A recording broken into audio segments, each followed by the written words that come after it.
টি-20 বিশ্বকাপ মানেই যেন পাকিস্তানের জন্য কাটাছেঁড়া টেবিল, আর সেই টেবিলের প্রধান রোগী বাবর আজম। ম্যাচ শেষ হয় আর কাটাছেঁড়া শুরু হয় বাবরের ব্যাটিং স্ট্রাইক রেট আর পজিশন নিয়ে। শেষ ম্যাচে ইংল্যান্ডের কাছে হারের পর সেই ক্ষত জায়গায় যেন নুনের ছিটা দিলেন সাবেক ইংলিশ অধিনায়ক মাইকেল ভন।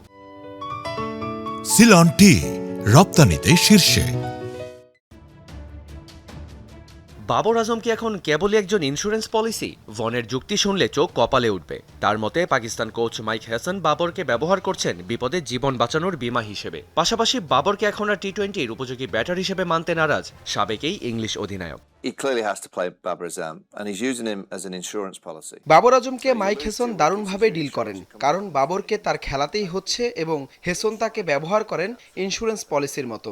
আপনি 2 উইকেট হারানোর পর সেই ইন্স্যুরেন্স হিসেবে আসে, 4 নম্বরে নেমে নিজের মতো করে খেলে। I think he'll get Pakistan to a 160.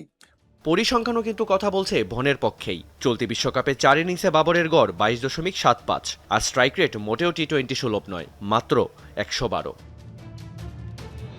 Pakistan দলের পলিটিক্স সামলানোর জন্য হেসনের প্রশংসা করলেও বিদেশি কোচ নিয়ে কড়া বার্তা দিয়েছেন ভন। কাঠগড়ায় তুলেছেন পাকিস্তানের কোচিং সংস্কৃতিকেও। সাফ জানিয়েছেন পাকিস্তানের কোচ হওয়া মানেই বিপদে পা বাড়ানো। I personally would never want to go and be an overseas coach in Pakistan. আমি ব্যক্তিগতভাবে কখনোই পাকিস্তানে বিদেশি কোচ হিসেবে যেতে চাইব না। এ নিয়ে পাকিস্তানের সাবেক টেস্ট কোচ জেসন গিলস্পির সঙ্গে আমার অনেক কথা হতো।